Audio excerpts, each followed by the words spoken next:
그 집 그렇게 정이 없었다며 피하더니 막상 팔아버렸다고 하니까 왜 그렇게 분해하던지요.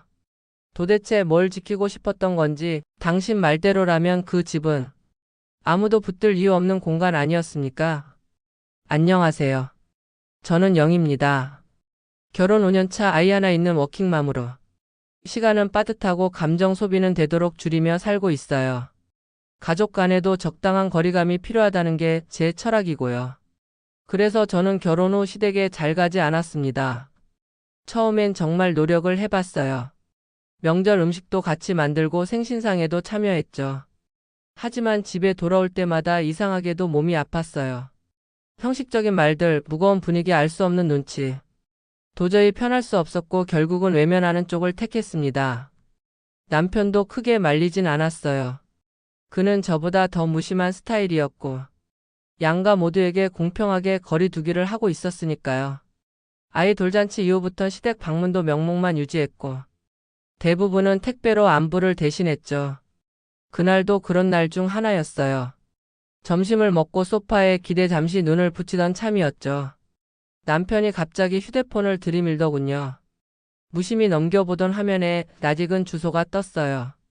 시댁이 매물로 나와 있었던 겁니다. 저는 처음에 조작된 화면인 줄 알았어요. 설마 우리 몰래 집을 팔려고 한다는 생각은 감정보다 자존심이 먼저 자극됐던 것 같아요. 남편도 처음 듣는 얘기라며 바로 전화를 걸었고 시어머니는 담담하게 이렇게 말했어요. 그 집 내가 싫어하잖니. 그래서 그냥 없애기로 했다고. 정없던 집, 그 말 듣고는 더 붙잡을 이유도 없어졌다고. 순간 머리가 멍해졌어요. 분명 싫다고 말했던 건 사실인데 막상 집을 팔았다니까 이상하게도 서운했죠. 그 안에 쌓였던 기억들은 그럼 다 어디로 가는 건지. 아이의 웃음소리도 남편과의 첫 식사도 다 잊히는 건지. 그날 이후 머릿속에서 집 생각이 떠나질 않았습니다. 그 집은 오래됐어요. 마당이 있고 대문이 낡았으며 냉장고 문은 삐걱였고 벽지도 약간 들떠 있었죠. 하지만 그곳은 우리 가족이 함께 있던 몇 안 되는 공간이었고 저는 그 사실을 그제야 깨달았던 겁니다. 며칠 후 시어머니는 집을 정리하고 요양원으로 들어가셨어요. 별다른 연락도 설명도 없었습니다. 남편은 아무 말도 하지 않았고 저는 점점 불편해졌어요.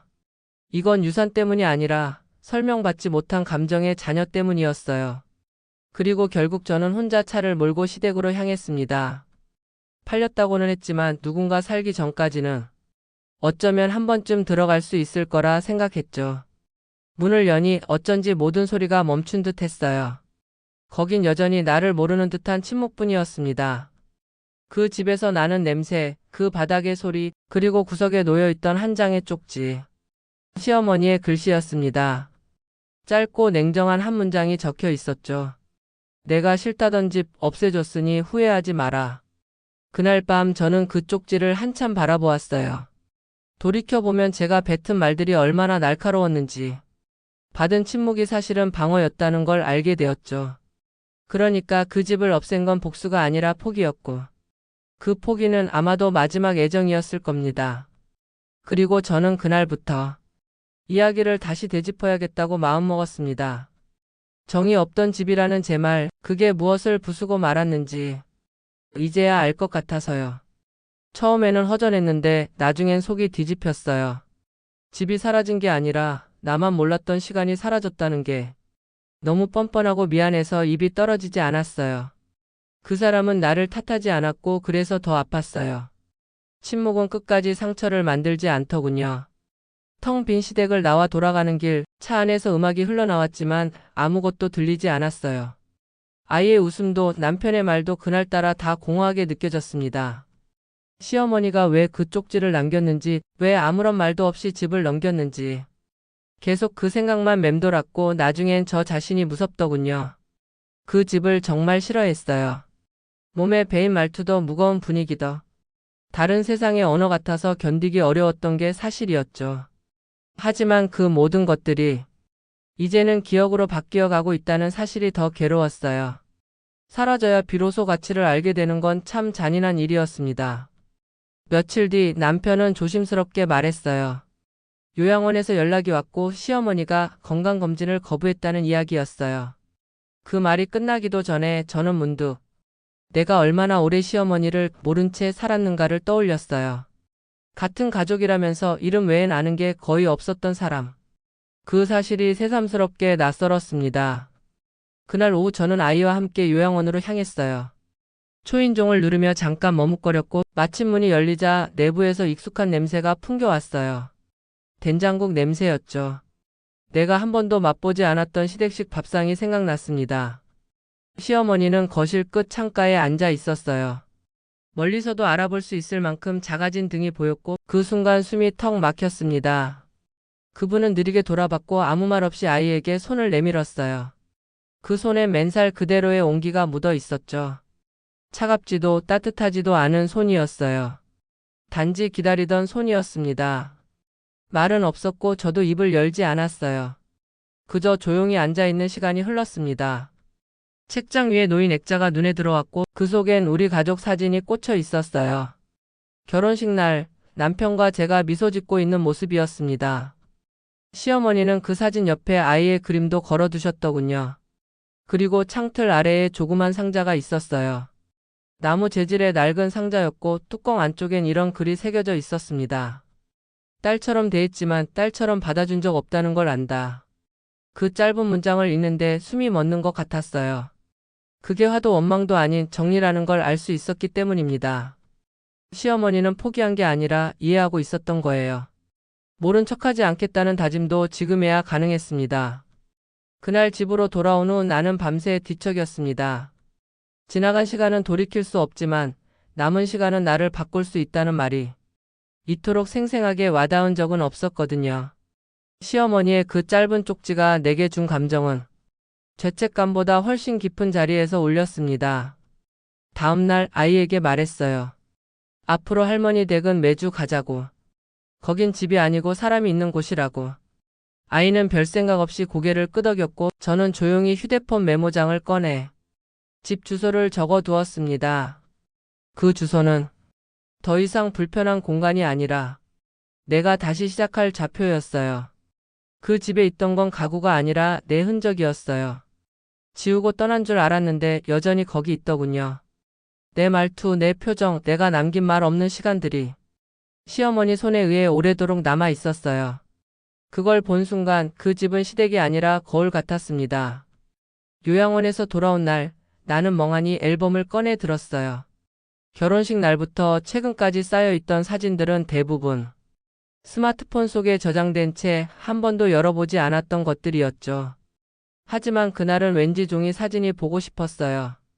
따뜻한 것, 손에 닿는 것, 지워지지 않는 것이 필요했어요. 앨범 한쪽에 꽂혀있던 봉투 하나가 눈에 띄었고 그 안에는 시댁에서 보냈던 편지, 내가 받지도 않고 반송시킨 명절 카드, 그리고 손으로 꾹꾹 눌러 쓴 종이 몇 장이 들어 있었어요. 글씨는 삐뚤었지만 선명했고 그중 첫 문장을 아직도 기억합니다. 내가 며느리에게 가장 많이 했던 말은 괜찮다였다. 그 말이 내 심장을 멈추게 했어요. 나는 기억하지도 못하는 말, 하지만 시어머니는 그 말을 너무 많이 꺼냈다는 걸 기억하고 있었어요. 차가운 말 대신에 그 말을 꺼냈고 무안할까봐 불편할까봐 다 삼킨 채 괜찮다고 말했던 사람이 그분이었던 거죠. 나는 멍하니 거실에 앉아 상자를 하나 꺼냈어요. 예전에 시댁에서 내가 가져온 소형 가구 속 서랍 안에서 낯익은 수첩 하나가 나왔고 그 안엔 우리 가족의 식사 메뉴가 빼곡히 적혀 있었어요. 첫 생일엔 갈비찜, 첫 제사엔 잡채. 심지어 내가 고른 도시락 반찬까지 적혀 있었어요. 시댁이란 말이 왜 그렇게 멀게 느껴졌는지 이제 와서야 알겠더군요. 그 공간이 내 이름을 기억하고 있었기 때문이었어요. 내가 무심히 뱉은 말, 내가 외면한 표정, 심지어 내가 짜증내며 밀어낸 행동 하나까지. 그 집은 다 알고 있었고 다 보듬고 있었어요. 남편에게 조심스럽게 말했어요. 혹시 그 집 다시 살 수 없을까? 물론 말도 안 되는 이야기라는 건 알지만 누군가 들어오기 전이면 가능하지 않겠느냐고 물었어요. 남편은 생각보다 오래 침묵했고 결국 내 어깨를 가만히 두드리며 고개를 저었어요. 이미 소유권 이전이 끝났다고 했어요. 그 집은 이제 우리 것이 아니라고 말했어요. 나는 잠시 멈췄고 생각보다 빠르게 무너졌어요. 나는 처음으로 시어머니가 그 집을 팔았다는 의미를 깨달았어요. 그건 유산을 버린 게 아니라 관계를 정리한 선언이었어요. 나를 탓하지 않으면서도 받아주지 않겠다는 마지막 메시지. 그 선택이 얼마나 냉정하고도 단호했는지 이제서야 실감이 나더군요. 그날 밤 아이의 공책을 꺼냈어요. 그 안에 그려진 가족 그림엔 아빠, 엄마, 자기, 그리고 할머니가 있었다고 적혀 있었어요. 나는 한참 그 그림을 바라보다 조용히 편지지를 꺼내 글을 쓰기 시작했어요. 어머니, 그 집은 더 이상 없지만 그 집에서 받았던 마음만은 버리지 않겠습니다. 쓰고 나니 그 문장이 나를 다시 숨쉬게 했습니다. 그 집은 못 샀지만 그 마음은 지키고 싶었어요. 그래서 나는 집안에 방 하나를 비웠습니다. 시어머니가 올 수 없는 걸 알면서도 그분을 위한 자리를 먼저 만들어야겠다고 생각했어요. 내가 먼저 받아들이기 전까진 아무것도 돌아오지 않더라고요. 나는 아이에게 말했어요. 할머니가 계시던 집은 없어졌지만 이제 우리가 그 자리를 다시 만들 수 있다고요. 아이는 잠시 고민하더니 고개를 끄덕였고 그날부터 우리는 둘이서 방 하나를 꾸미기 시작했습니다. 옷장을 치우고 작은 테이블을 하나 들였고 창문엔 레이스 커튼을 달았어요. 벽에는 아이가 그린 가족 그림을 걸었고 작은 쿠션에는 할머니 자리라고 손글씨를 넣었죠. 가만히 앉아 바라보니 그곳은 기억이 아닌 존재가 담긴 공간처럼 느껴졌습니다. 며칠 뒤 요양원에 들렀습니다. 평소보다 컨디션이 좋아 보였고 그날은 의외로 대화도 좀 길게 나눴습니다. 시어머니는 아이 손을 꼭 잡으셨고 내 손도 잠깐 스치듯 잡으셨습니다. 그 순간 심장이 이상하게 떨렸습니다. 이게 용서인지 애정인지 아니면 그저 오래된 체념인지 딱 잘라 말할 수는 없지만 분명한 건 그 손에 거절은 없었다는 거였습니다. 나는 조용히 사진 한 장을 꺼내 보여드렸습니다. 집안에 새로 만든 방 사진이었고 거기엔 의자 위에 놓인 쿠션이 보였죠. 사진을 보던 시어머니는 천천히 고개를 끄덕였고 입꼬리가 아주 조금 아주 조용히 올라갔습니다. 그날 나는 많은 말을 하지 않았습니다. 대신 잘 정돈된 침대 옆 협탁 위에 편지 한 장을 올려두고 나왔습니다. 그 편지엔 이렇게 썼습니다. 이젠 저도 괜찮습니다. 이 방처럼 우리도 다시 꾸밀 수 있을 것 같아요. 그 말을 적는데 꽤 오래 걸렸습니다. 말 한 줄에 몇 년치 오만함을 씻어내야 했으니까요. 하지만 그렇게 쓰고 나니 이야기가 끝난 게 아니라 비로소 다시 시작됐다는 느낌이 들었습니다. 남편은 방을 처음 보고 당황했지만 곧 이해한 듯 말없이 창밖을 보았습니다. 그 사람도 뭔가를 꺼내고 있었겠죠. 그 시간 동안 우리가 외면한 누군가를 이제라도 붙잡고 싶었을 겁니다. 저녁 식탁에 처음으로 시어머니가 해주시던 반찬을 흉내 내봤습니다. 맛은 엉망이었고 간은 다 틀렸습니다. 하지만 아이는 맛있다고 말했고 나는 그 말이 더 어색했어요. 늘 그래왔듯 받아들이는 연습부터 해야 한다는 걸 이제야 알게 됐으니까요. 그날 밤 방 안에 들어가 다시 한번 쿠션을 만져봤습니다. 아무 냄새도 없고 아무 소리도 없었지만 그곳에 앉으면 어째서인지 숨이 조금 더 편해지는 느낌이 들었습니다. 그 집은 잃었지만 그 사람은 아직 사라지지 않았다는 확신. 그게 저를 계속 움직이게 했습니다. 시댁 오는 거 싫다더니 결국 요양원 앞에서 주저앉아 울게 될 줄은 몰랐어요. 그 손 한번 못 잡고 그 말 한마디 못 꺼낸 채 시간만 보내다 이렇게까지 와버린 제가 정말 부끄러웠습니다. 요양원에 들어가면서부터 심장이 이상하게 뛰었어요. 작은 선물 꾸러미를 들고 간단한 간식과 새 수건을 준비했지만 그보다 먼저 마음을 준비해야 한다는 걸 그날따라 더 또렷하게 느꼈습니다. 시어머니는 여전히 창가에 앉아 있었고 창밖의 나무를 바라보며 입을 다물고 계셨습니다. 나는 조심스럽게 옆자리에 앉았고 아이도 곁에서 함께 의자에 앉았어요. 작은 접시에 과일을 올려드리며 그동안 미뤘던 말을 꺼내기로 했어요. 하지만 이상하게도 입이 떨어지지 않았습니다. 할 말은 많았지만 문장은 자꾸만 끊겼고 결국은 말없이 눈물만 흘렀어요. 내가 이렇게 약한 사람이었나 싶었고 말보다 먼저 무너지는 감정이 내가 얼마나 긴 시간 동안 외면해 왔는지를 보여주는 것 같았어요. 시어머니는 아무 말도 하지 않았고 내게 손수건을 건네지도 않았지만 그 침묵이 오히려 그 어떤 위로보다 강하게 느껴졌습니다. 그날 오후 요양원에서 나와 아이와 함께 카페에 들렀어요. 아이는 조용히 핫초코를 마셨고 나는 멍하니 창밖을 바라보다가 문득 내가 했던 말들을 떠올렸습니다. 시댁이 싫다. 음식 냄새가 싫다. 침묵이 불편하다. 다 그 사람을 향한 말이었어요. 나는 다시 편지를 꺼냈어요. 이번엔 아이가 직접 그림을 그리고 나는 그 아래에 한 줄을 적었습니다. 다음엔 우리 집으로 오세요. 이번엔 저희가 모시겠습니다. 그 글을 적으며 나는 처음으로 진짜로 가족이 된 것 같았어요. 말만으론 부족했던 모든 감정이 그 문장 하나에 들어간 느낌이었죠. 남편에게도 조심스럽게 이야기했습니다. 엄마를 잠시 우리 집에 모시는 게 어떠냐고. 남편은 예상보다 빠르게 고개를 끄덕였고 단 한마디만 했습니다. 그제야 이제 우리 모두가 준비된 것 같다고. 다음날 작은 간이 침대를 준비했고 할머니 방에 놓을 조용한 라디오도 하나 장만했습니다. 그 방은 더 이상 기념용 공간이 아니라 이제부터 함께 살아갈 자리로 바뀌기 시작한 거죠. 아이에게 말했어요. 할머니 오시면 제일 먼저 이불부터 덮어드리자고. 아이는 씩 웃었고 나는 그 웃음에서 어떤 확신을 얻었습니다. 그 확신은 어떤 상처도 늦지 않으면 다시 품을 수 있다는 믿음이었습니다. 그렇게 싫다던 사람이 내 집에 아무 말 없이 와서 앉아 있더군요. 예전 같으면 숨 막혔을 텐데 이상하게도 그날은 고요함이 편안했습니다. 아무 말이 없어도 그 자리에 있다는 것만으로 충분했으니까요. 요양원에서 시어머니를 모셔오는 날 나는 새로 산 이불을 2번이나 털고 또 털었습니다. 아이는 방 앞에서 계속 왔다 갔다 했고 남편은 말없이 현관문을 닦았습니다. 그날 아침 내가 준비한 음식은 어설프게 흉내낸 된장국과 계란찜이었어요. 요리 솜씨는 부족했지만 정성이라는 단어 하나에 모든 뜻을 실었습니다. 시어머니는 예상보다 작고 조용한 모습이었어요. 누구보다 강인했던 분이 한 걸음 한 걸음 천천히 걷는 걸 보면서 세월이 만든 무게가 이런 거였구나 싶었습니다.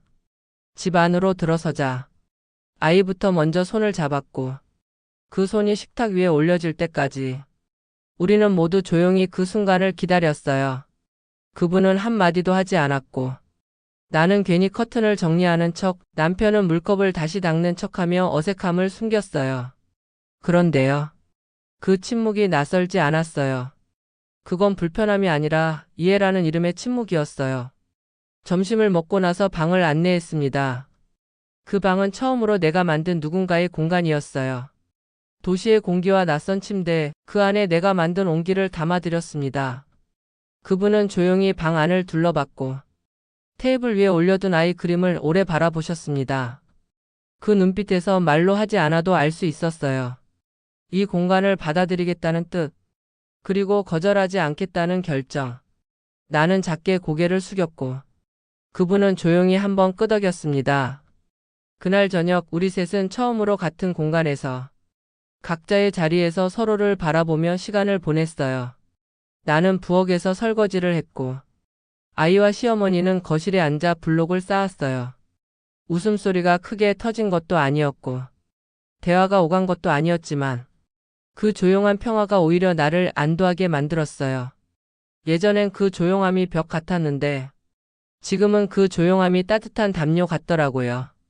나는 밤늦게 혼자 그 방 앞을 지나며 조용히 문틈을 들여다봤어요. 불은 꺼져 있었고 책상 위 라디오에서 작게 음악이 흐르고 있었어요. 그 소리를 들으며 나는 혼잣말처럼 중얼거렸어요. 이제는 괜찮다고. 이제는 나도 괜찮다고. 그날 이후 하루에 한 번씩 그 방문을 열고 안부를 묻는 일이 자연스러운 일상이 되었고 그 일상이 내 마음을 조금씩 풀어주었습니다. 시어머니가 더는 말로 나를 평가하지 않으니 나도 말로 증명하지 않아도 되었어요.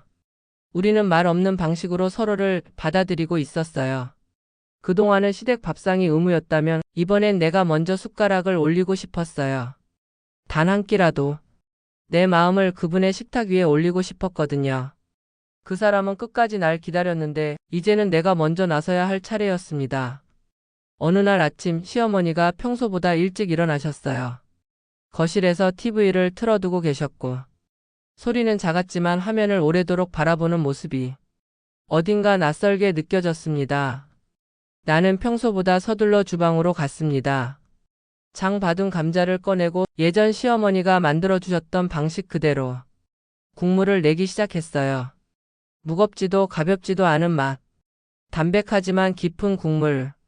그건 내가 어릴 적 친정에서도 느껴보지 못한 묘하게 편안한 맛이었습니다. 아이가 먼저 일어나 방에서 나왔고 뒤이어 남편도 거실로 나왔습니다. 그날 식탁은 처음으로 내 자리가 채워졌습니다. 나는 조용히 국을 퍼 나르며 말했습니다. 이건 시어머니한테 배운 레시피라고. 그 한마디에 남편은 눈을 피했고 아이는 아무 말 없이 밥을 한 숟갈 떴습니다. 시어머니는 처음엔 아무 반응이 없었지만 한 입 두 입 드신 뒤 숟가락을 천천히 내려놓으셨어요. 나는 그 동작이 거절이 아닌 감정의 응답이라는 걸 직감했습니다. 말이 없었기에 그분의 감정은 행동으로만 읽어야 했거든요. 식사 후 나는 처음으로 그분의 방을 두드리고 들어갔습니다. 서랍을 정리하고 계셨고 나는 조용히 돕겠다고 말했습니다. 그날 우리는 말 한마디 없이 같은 공간에서 손을 움직였고 그 속도가 서서히 닮아갔습니다. 작은 상자 하나를 정리하다 시어머니가 가지고 있던 오래된 수첩을 보았습니다. 그 안엔 가족의 생일, 좋아하는 음식, 그리고 내 이름 옆에 작은 별표가 붙어 있었어요. 그 별 옆엔 이렇게 적혀 있었죠. 시간이 지나면 따뜻해질 사람. 그 말은 누군가를 온전히 믿었다는 증거였고 나는 너무 늦게 그것을 확인한 사람이었습니다. 나는 말없이 그 수첩을 조심스럽게 덮었고 그 위에 양손을 얹었습니다. 그제야 처음으로 진심을 보여준 사람이 나 혼자만이 아니었다는 걸 확신할 수 있었습니다. 저녁이 되자 시어머니는 내가 깔아드린 담요를 고쳐 덮으며 아주 조용히 창밖을 바라보셨습니다. 나는 뒤에서 그 모습을 바라보며 다짐했습니다. 내가 할 수 있는 마지막 정성까지 절대 뒤로 미루지 않겠다고. 그 집을 내가 버린 줄 알았는데 알고 보니 그 집이 날 기다려준 거였어요. 시댁이 싫다고 문턱도 밟기 싫다고 했던 내가 결국 그 사람 마음 한가운데 들어와 있었던 겁니다. 나는 끝까지 못 꺼낸 말 하나를 이제야 마음속에서 꺼내게 되었습니다. 시어머니는 봄이 되기 전 우리 집 거실에 오래 앉아 계셨습니다. 밖에선 눈이 녹기 시작했고 아이 손엔 작은 꽃봉오리가 들려 있었어요. 나는 시어머니께 말없이 차를 건넸고 그분은 작은 종이컵을 두 손으로 감싸 안듯 들고 계셨습니다. 그 손은 예전보다 더 작아졌지만 그 안엔 아직도 무언가를 지키는 힘이 느껴졌습니다. 그날 밤 가족 사진을 다시 찍기로 했습니다. 남편과 아이 그리고 시어머니. 그 옆에 내가 처음으로 선 자리. 카메라 렌즈 앞에 서니 세상 어느 때보다 떨렸습니다. 사진 속 나는 웃고 있었고 그 웃음 뒤엔 수많은 무릎 꿇음과 다시는 하지 않겠다는 말이 쌓여 있었어요. 며칠 뒤 시어머니는 고요하게 다시 요양원으로 돌아가셨습니다. 짧게 들린 말 한마디도 없었고 작별 인사도 평소와 다름없었습니다. 하지만 그날따라 집안이 너무 조용했고 주방 싱크대에 놓인 찻잔 하나가 내 눈을 오래 붙들고 있었습니다. 그 찻잔엔 내가 처음으로 그분에게 건넨 말 없는 온기가 남아 있었고 나는 조심스럽게 그 찻잔을 정리하며 속으로 마지막 인사를 건넸습니다.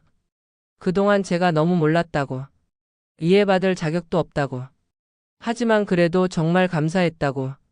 며칠 후 편지 한 통이 도착했습니다.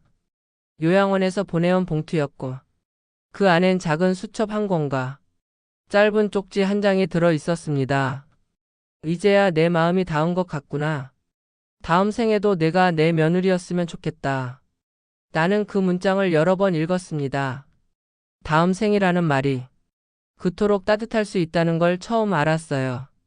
나는 그날 처음으로 시댁이라는 말을 꺼냈고 그 단어를 입에 올리면서도 아무런 저항감이 없다는 사실에 스스로 놀랐습니다. 이제 그 집은 없습니다. 대문도 마당도 부엌도 모두 다른 사람의 것이 되었죠. 하지만 내 안에는 분명히 그곳이 하나의 방처럼 자리 잡았습니다. 그 방 안엔 시어머니의 조용한 말투, 내 어설픈 음식, 아이의 그림, 그리고 우리가 미처 하지 못한 인사들이 가만히 놓여 있습니다. 이제는 누가 묻더라도 말할 수 있습니다. 시댁이 싫었다는 그 말은 그 사람의 마음까지 미워했다는 뜻은 아니었다고. 다만 너무 늦게 깨달았을 뿐이라고요. 지금 여러분 곁엔 말없이 기다려주는 누군가가 계신가요? 사라져서야 보이는 마음이 되지 않도록 놓치기 전에 손 한번 꼭 잡아주세요. 그리고 이런 이야기가 마음 한켠을 건드렸다며 인생의 끝자락 구독으로 함께 걸어가 주세요. 우리 다음 이야기에서도 놓쳐선 안 될 마음들을 함께 마주해요.